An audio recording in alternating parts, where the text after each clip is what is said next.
Assalamualaikum warahmatullahi wabarakatuh. Alhamdulillah, alhamdulillahilladzi ja'ala hadha syahr syahrus sabr was sabru thawabul jannah. Walhamdulillahilladzi an'ama 'alaina bi ni'matil iman wal islam wal ihsan. Wa asyhadu an la ilaha illallah wa asyhadu anna Muhammadan abduhu wa rasuluh al-mab'uts rahmatan lil alamin. Wa qad qala jalla jalaluhu billahi minasyaitonir rajim. Innama yuwaffas sabiruna ajruhum bighairi hisab. Az-Zumar al-11. Alhamdulillah atas izin dan perkenan Allah Subhanahu wa taala, pada Jumat hari ini Allah kembali memberikan kepada kita kesempatan di atas kesempatan orang-orang yang lain. Allah memberikan kemenangan di atas kemenangan orang yang lain. Karena untuk sampai pada posisi seperti subuh ini juga membutuhkan perjuangan yang panjang, yang mungkin tidak semua orang bisa merasakannya, atau mungkin ada yang berharap lebih.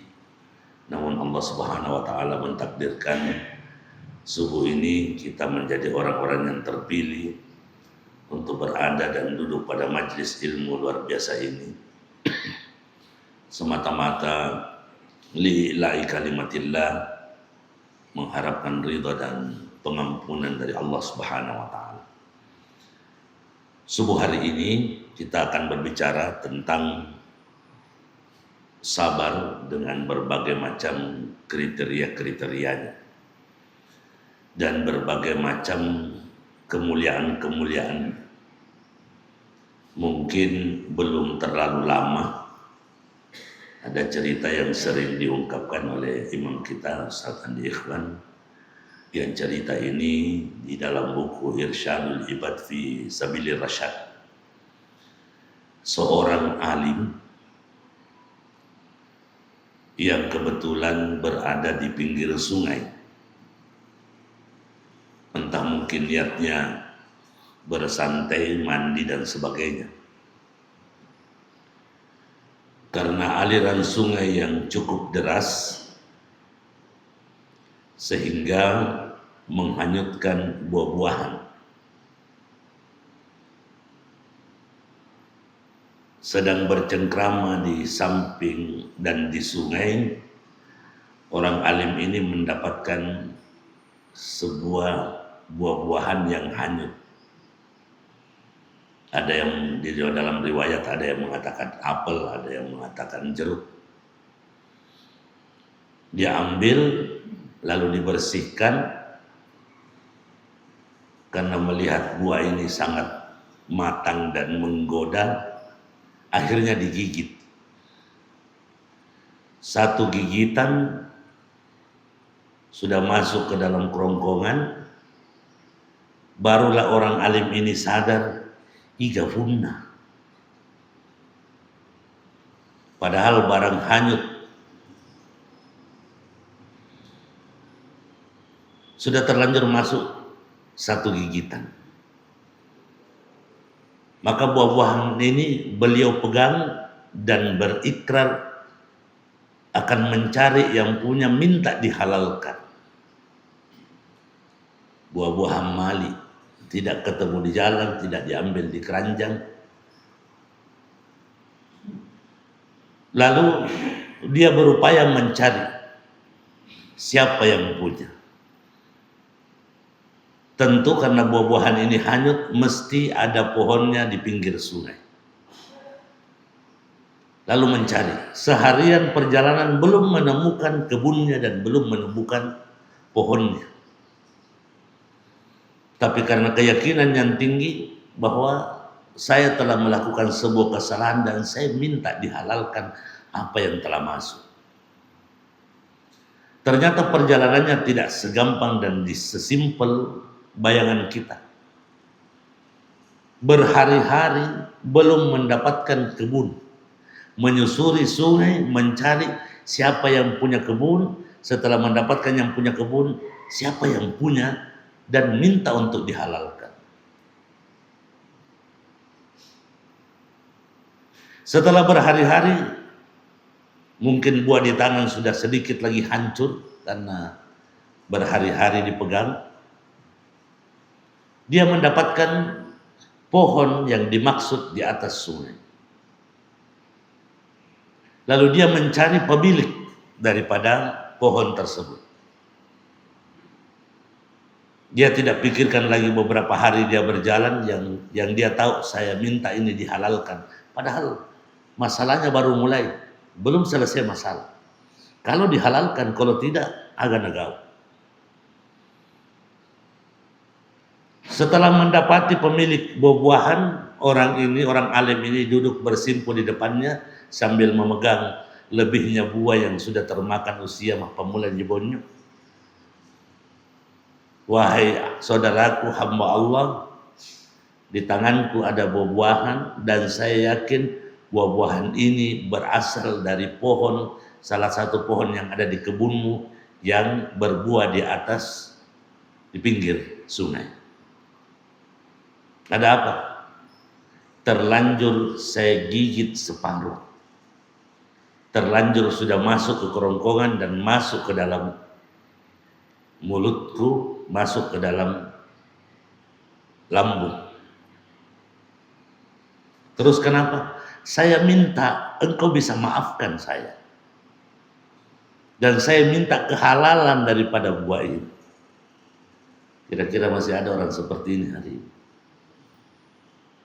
Mana sana anun natain ala nafasalu fi punana ikwai mutale. Terkadang begitu untuk menutupi kesalahan karena berat sekali meminta maaf. Kadang kita yang salah tapi untuk menutupi kesalahan kita marah supaya orang yang kena musibah itu yang minta maaf supaya gratis. Pemilik buah dan pemilik kebun ini menarik nafas panjang. Saya maafkan engkau dengan satu syarat. Apa itu? Nikahi saya punya anak. Buat ini kena anak makun reku. Baru mungkin mau mengungkapkan kegembiraan bahwa ia nak apa? Karena buah kejujuran saya datang meminta. Baru mau mengatakan siap, yang punya tanah langsung bilang tapi, ada tapinya. Anak saya buta, anak saya bisu, dan anak saya mohon maaf mapeso. Langsung tadinya sudah mau bilang siap insya Allah, tiba-tiba berpikir panjang. Setelah perjalanan berhari-hari meminta kehalalan buah, tiba-tiba dikasih hadiah, diminta untuk menikahi anak gadis, baru mau bilang siap, tiba-tiba orang tuanya bilang anak saya buta, anak saya tidak bisa bicara, dan anak saya tidak bisa berjalan. Lama berpikir, tetapi sebagai bentuk ketulusan hati bahwa telah melakukan satu kesalahan, sebagai bentuk bagian daripada ikrar mulia bahwa jangan sampai orang ini tidak ridha, inilah mungkin punishment saya, inilah mungkin yang ditakdirkan Allah untuk menjadi takdir bagi saya, apapun itu. Setelah berpikir panjang, bismillah, saya terima. Dinikahkan. Setelah dinikahkan seperti biasa, masuk ke kamar. Begitu masuk di kamar, dia lompat keluar, mendatangi mertuanya. Jangan sampai saya salah kamar. Kenapa? Yang di dalam kamar seorang gadis dengan penglihatan yang sangat bagus, tidak buta. Sempat juga sedikit berbicara, karena saya mengucapkan salam, dia juga menjawab. Sempat juga dilihat berdiri. Jangan sampai saya salah orang. Jangan sampai saya salah kamar, atau mungkin ada anak gadismu yang lain. Yang tidak, itu istrimu. Lalu bagaimana mungkin engkau mengatakan anakmu buta, sementara penglihatannya bagus? Kata bapaknya, anak saya buta karena belum pernah matanya dipakai untuk melihat maksiat. belum pernah dia melihat maksiat sedikit pun selama dia hidup. Yang kedua, anak saya bisu karena belum pernah ada keluar dari lisannya kata-kata yang membuatnya berdosa. Dek nang kana kafau-fau. Lalu kalau saya mengatakan anak saya lumpuh karena belum pernah kakinya melangkah ke arah yang tidak diridhoi oleh Allah. Dia melangkah dengan sebuah kepastian bahwa langkahnya itu dirahmati oleh Allah Subhanahu wa taala. Tidak pernah pergi mak gosip. Dia tonang kena limbat toko untuk cerita dan sebagainya sambil menunggu pembeli.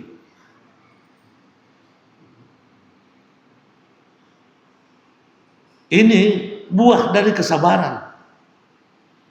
Walaupun orang alim ini sudah siap dengan konsekuensinya.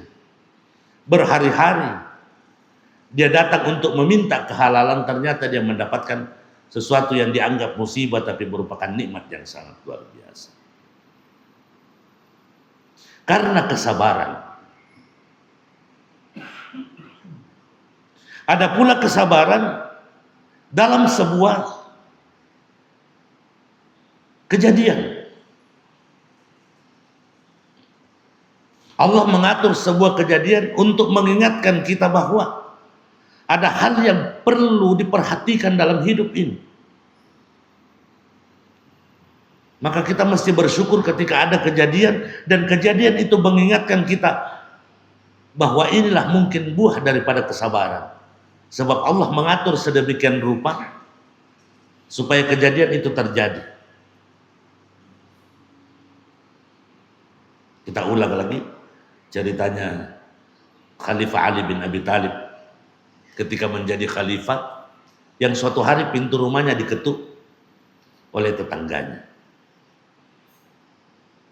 Tetangganya datang mengetuk, tangan kanannya mengetuk, tangan kirinya memegang perut sambil mengangkat tangan 3, bukan nomor 3. Ada apa? Telungesun adek kuan. Sudah 3 hari tidak makan. Maka Khalifah Ali bin Abi Thalib menyuruh tamunya untuk duduk. Dia panggil istri. Ya zaujati Sayyidatah Fatimah binti Muhammad, wahai istriku, anak tercintanya Muhammad sallallahu alaihi wasallam. Ada apa suamiku? Coba lihat ke dapur, apa yang bisa dia disumbangkan kepada orang. Khadijah ke dapur dan melihat tinggal segenggam gandum yang dipersiapkan untuk dia, suaminya dan anak-anaknya malam sebentar. Ya, namanya naluri perempuan sebagai bandar di dalam rumah tangga, ibu dapur. Dan kamu par, tapi ya di rumah kadian desi nampuk marana. Ali bin Abi Thalib bilang ambil. Dia ambil. Diserahkan kepada tetangganya. Ali bin Abi Thalib mengantar keluar, silahkan pulang, masak segera untuk dirimu dan keluarga. Ali bin Abi Thalib belum masuk ke rumah sampai dia lihat dari kejauhan, rupanya dapur tetangganya ini sudah berasap. Alhamdulillah mannasu. Ali masuk ke dalam rumah. Begitu pintu ditutup, menangis sejadi-jadinya. Menangis sejadi-jadinya. Maka kagetlah istrinya. Ya man karramallahu wajhah fama baluk. Dia menyebutkan lagi panggilan yang luar biasanya Rasulullah bahwa Ali bin Abi Thalib diberikan gelar karramallahu wajhah karena dia mendapatkan 2 kemuliaan. Pertama diangkat menjadi khalifah, yang kedua menjadi menantu Rasulullah sallallahu alaihi wasallam. Yang kebetulan hari ini yang anak-anaknya ini yang diributkan. Jadi keturunannya Ali bin Abi Thalib, bukan keturunannya Rasulullah SAW, karena tidak ada anaknya Rasulullah SAW yang besar laki-laki. Jadi yang ada adalah keturunannya Ali, karena nasab dipakai dari ibu. Baik, kita lanjut.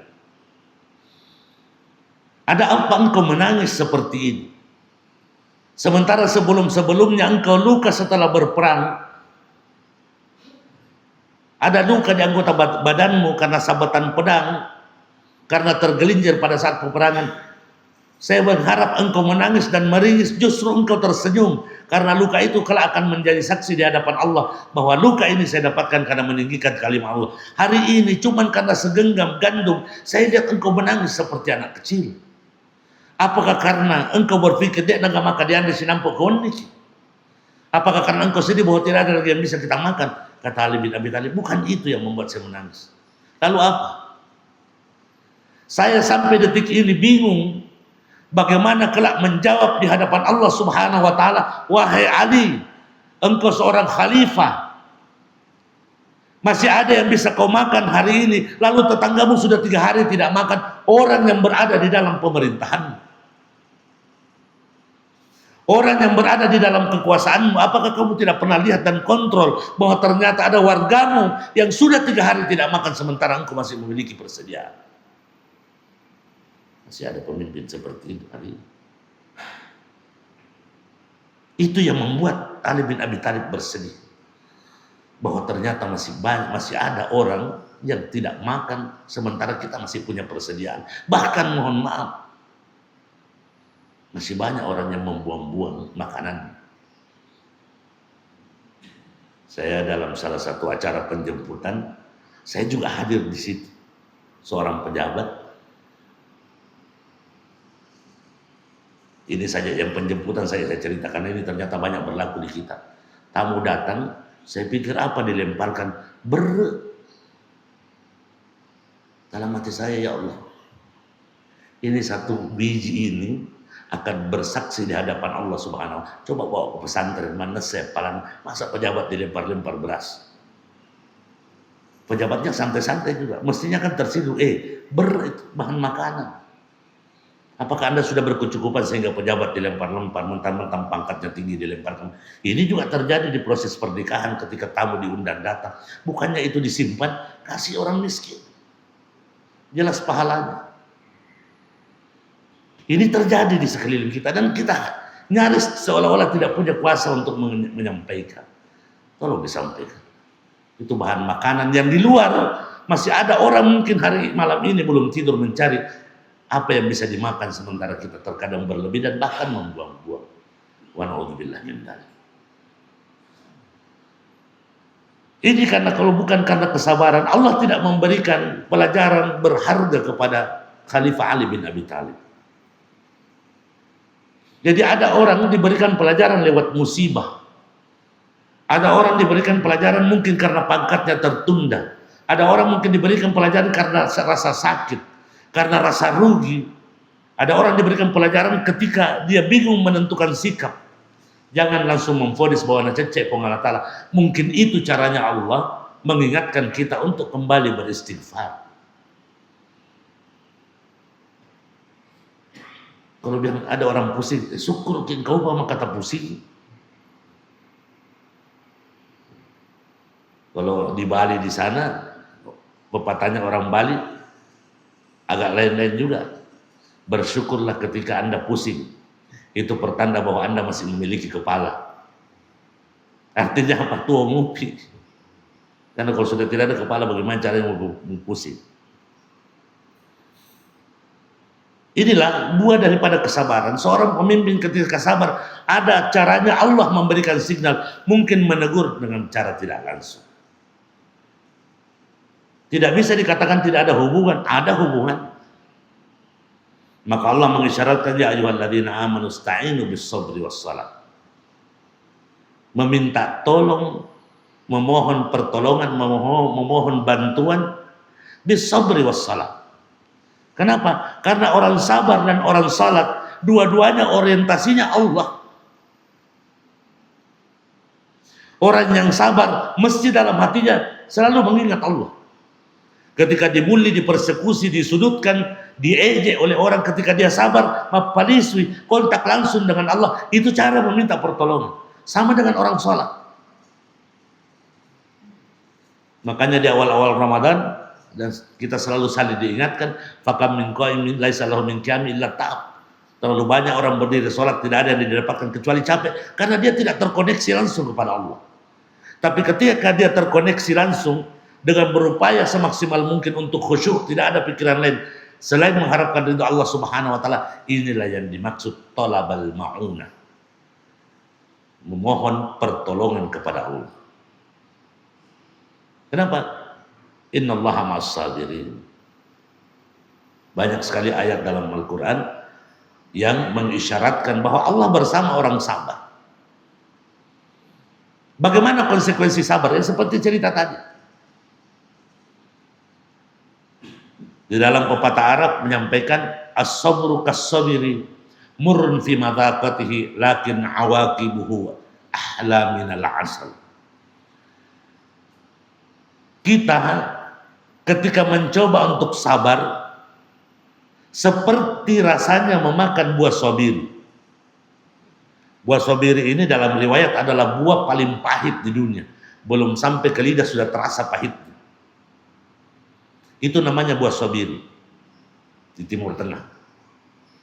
Memakan buah sobiri ini, begitu masuk, begitu tersentuh oleh lidah seolah-olah dunia ini gelap, saking pahitnya. Buah paling pahit. Lakin awaqibuhu ahla minal asal. Tapi ketika memakan buah sobiri, konsekuensinya lebih manis daripada madu. Akibat daripada memakan buah sobiri ini lebih manis daripada madu hasilnya. Pak Buralopo. Itulah sabar. Ketika memenuhi syarat untuk marah lalu kita tekan, mungkin menjengkelkan, mungkin apa, tapi insya Allah konsekuensinya kita akan tidak terlalu pusing. Dalam segala hal, dalam mengurusi rumah tangga, dalam soal perekonomian, Allah yang atur.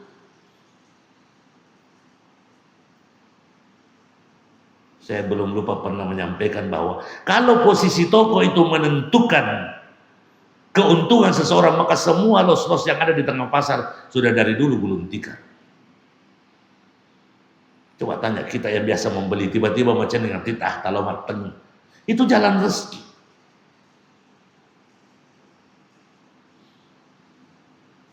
Bagaimana seekor ular di Mesir diteliti oleh seorang peneliti yang dia yakini bahwa ular ini kemungkinan besar pernah ditangkap oleh burung elang lalu lepas dan jatuh di atas pohon kurma, tinggal puluhan tahun di atas pohon kurma. Tidak pernah ada jejaknya turun dari pohon kurma karena pelepah kurma ini berduri.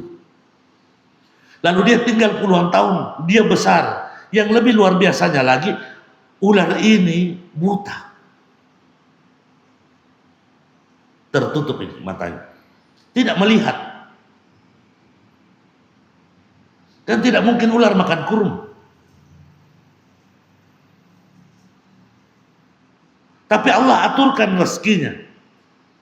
Puluhan tahun tinggal, sementara kalau burung tidak ada yang puluhan tahun, jarang. Ternyata yang memberi makan setiap sore, ular ini membuka mulutnya, disuap oleh burung-burung yang bermalam di pohon kurma itu. Siaga Tommy makan hati, tidak mungkin ular, burung juga bawa tikus besar, paling serangga-serangga. Ini yang suap tiap sore.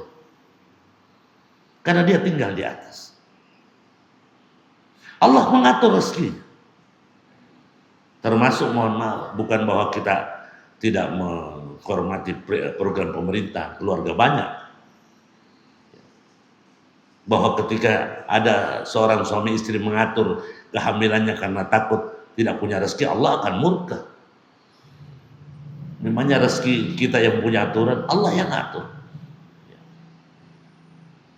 Di ayat yang lain, wasta'inu bis sabri was salat wa innaha lakabiratun illa 'alal khashiin. Tantangan kedua, meminta tolonglah dengan sabar dan salat. Dan yang paling spesial, salat ini berat bagi orang yang khusyuk. Jadi siapa-siapa yang berat dalam salatnya, yakinlah bahwa dia selalu mencari jalan untuk tidak khusyuk. Orang-orang yang berat menjalankan salatnya pasti kurang khusyuk. Karena orang-orang yang khusyuk dalam salatnya menganggap salat itu adalah kebutuhan, bukan sekedar kewajiban. Menganggap salat itu adalah etape untuk membersihkan gerak-gerak antara dua salat. Kenapa sholat duhur kita sebentar mungkin terasa berat? Karena kita tidak meyakini bahwa antara subuh ini dengan duhur pasti ada kesalahan yang kita lakukan. Baik kesalahannya nampak ataupun mungkin dalam hati melihat orang jengkel, kasih jengkel dia lo tak bombe, tak kayamanan. saat duhur kita yang paling berkepentingan, ya Allah banyak dosaku tadi. Duhur kita khusyukkan untuk membuat zero kembali dosa-dosa. Tetapi kalau syaitan mengatur sedemikian rupa seolah-olah kita tidak memiliki kesalahan, maka ketika azan duhur tiba, kita seolah-olah tidak punya kepentingan selain bahwa ayo kita sholat, azan, assalamualaikum, takbir, rukuk, sujud, sambil selesai. Hampir tidak ada beban karena merasa tidak punya kesalahan. Lalu Rasulullah SAW tidak pernah kurang dari 90 kali istighfar dalam setiap harinya, padahal nyaris tidak memiliki dosa dan kesalahan. Lalu kita,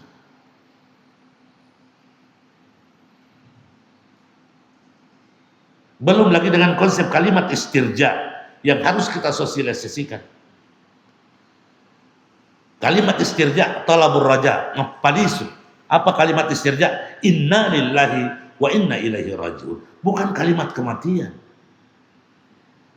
Maka biasakan mengucapkan kalimat ini dalam segala hal.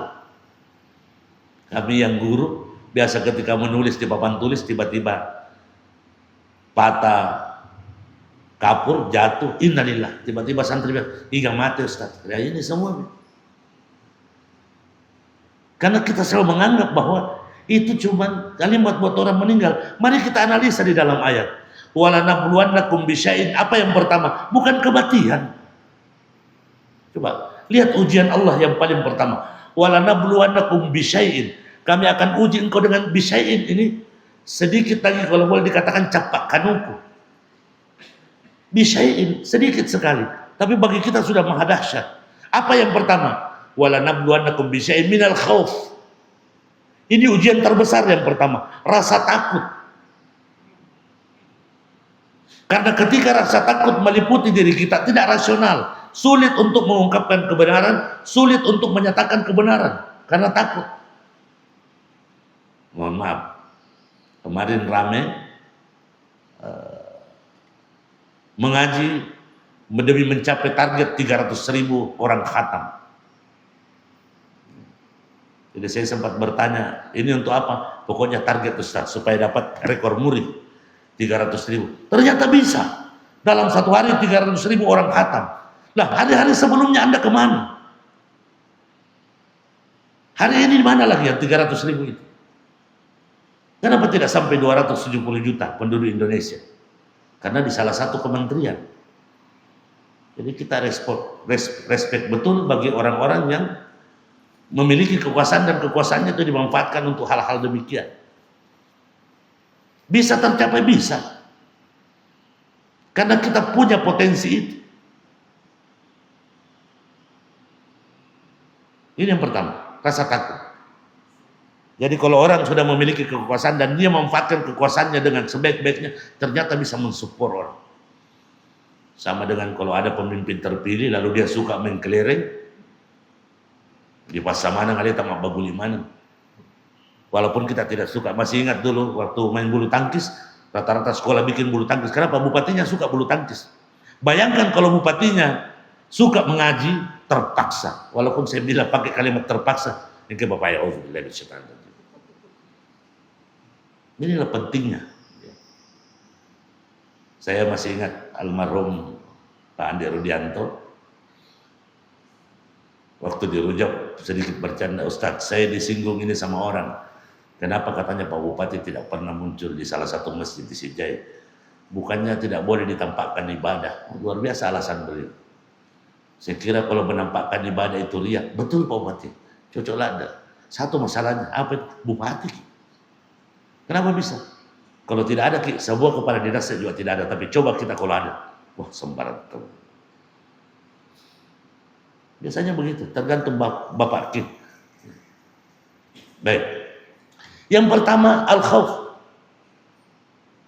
Yang kedua al-ju. Ini subuh ini kita sampaikan supaya kita tidak menganggap bahwa kematian itu adalah pemutus segalanya, tidak. Yang pertama Allah sebutkan, kami uji engkau sedikit dari musibah. Pertama rasa takut. Yang kedua rasa lapar. Gara-gara perut terkadang kita tidak rasional.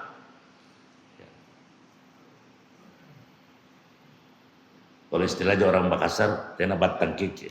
Makan saja kan, tidak pernah itu ada perut yang meledak. Tidak ada kenyangnya. Karena tidak pernah merasa puas, terkadang sudah punya 5 masih mau 6, 7, 8 dan sebagainya. Rasa lapar juga terkadang membuat kita tidak memilih lagi yang mana hak, mana bukan. Ya. Yang ketiga, wanaqsi binal amwal, kefakiran. Kefakiran ini musibah. Karena orang Islam tidak boleh miskin. Kenapa? Dijamin rezekinya dari orang kaya. Karena miskin itu bukan pilihan. Semua orang miskin juga pada dasarnya mereka tidak mau miskin. Tapi karena sumber daya dan sebagainya membuat mereka mungkin maka Allah atur rezekinya lewat orang-orang kaya. Allah atur rezekinya lewat orang-orang yang mampu. Kita masih ingat mungkin kurang lebih 5 tahun yang lalu ketika Idul Adha, seorang nenek-nenek di kaki Gunung Kidul kerjanya tiap hari menjual daun jati kering. Tidak punya keluarga. Daun jati kering dipungut dalam kondisi setengah bungkuk, sudah menghampiri 100 tahun umurnya, dibawa ke pasar. 5-10 ribu bawa pulang, sebagian dibelikan tewel, karena tewel itu makanan kami pernah makan waktu tinggal di Jawa, pengganti beras, singkong yang dikeringkan, baru dimasak, campur kelapa, sebagian ditabung. Begitu Idul Adha menjinggung kita semua, nenek-nenek ini membeli kambing harga 5 jutaan untuk kurban, dan dia minta bagikan kepada semua orang, tidak usah ke saya, kikuang. Bayangkan, bagaimana tidak menampar kita semua. Jadi rasa takut, rasa lapar, kekurangan harta, wassamarat, kegagalan dalam bercocok tanam. Durian yang tidak bagus, tidak manis, rambutan yang diambil duluan oleh angin dan cuaca dan sebagainya, tanaman palawija, padi dan sebagainya, termakan apa dan sebagainya. Ini juga ujian. Wal anfusi wasarang, nyawa. Yang keempat, jiwa. Baru kepada atsamarat, kepada tumbuh-tumbuhan. Jadi posisi keempat yang sebenarnya yang bagi kita sangat menakutkan, padahal yang pertama bukan itu yang disebutkan Allah. Rasa takut, rasa lapar, kemiskinan, wal anfus, kehilangan anggota keluarga, sanak famili, baru yang keempat, watsamarat, dan tidak berhasilnya tanam-tanaman. Apa diisyaratkan oleh wabasyiris sabirin, berikan kabar gembira bagi mereka yang sabar terhadap semua ini, yang sabar dengan rasa takutnya, yang sabar dengan kelaparannya, yang sabar dengan kefakirannya, yang sabar dengan ketika ada anggota keluarganya yang berpulang ke rahmat, yang sabar akan kegagalan panennya. Siapa mereka? Berikan kabar gembira kepada orang-orang yang sabar. Siapa mereka? Alladzina idza asabatum musibah qalu inna lillahi wa inna ilaihi raji'un. Apabila mereka ditakdirkan Allah Subhanahu wa taala mendapatkan musibah, tidak ada keluar dari lisannya kecuali kalimat inna lillahi wa inna ilaihi raji'un. Tidak ada kata mati di dalam. Inilah yang dimaksud dengan kalimat istirja, mapalisu. Inna lillahi majapui di mana, fongala ta'ala kunna wa inna majapui di mana, ilaihi, kepada Allah rajiun, kembali. Tidak ada kalimat takut-takutnya. Cuma karena selalu diidentikan dengan kematian, lari ke situlah semuanya. Padahal segala hal, kita kejatuhan sesuatu, kena musibah, tersandung, inna lillahi inna lillahi. Itu yang kita harapkan. Jadi beberapa buah-buah kesabaran ini, kita harus yakini salah satu sifat daripada bulan Ramadan adalah syahrus sabr. Saatnya bulan ini harus berbeda kesabaran kita dengan bulan-bulan lainnya. Wasabru thawabul jannah. Ibnu Khuzaimah, Rasulullah mengingatkan dalam hadis Ibnu Khuzaimah bahwa orang yang sabar tidak ada ganjaran terbaik bagi mereka kecuali surga, dan insyaallah itu ada dan hadir pada diri kita semua. Amin ya rabbal alamin. Allahumma bika asbahna wa bika amsayna wa bika nahya wa bika namutu wa ilaika nusyur. Rabbana hab lana min azwajina wa dhurriyyatina qurrata a'yun waj'alna lil muttaqina imama. Allahumma akhtimna bi husnil khatimah wa la takhtimna bi su'il khatimah. Rabbana atina fid dunya hasanah wa fil akhirati hasanah wa qina adzabannar.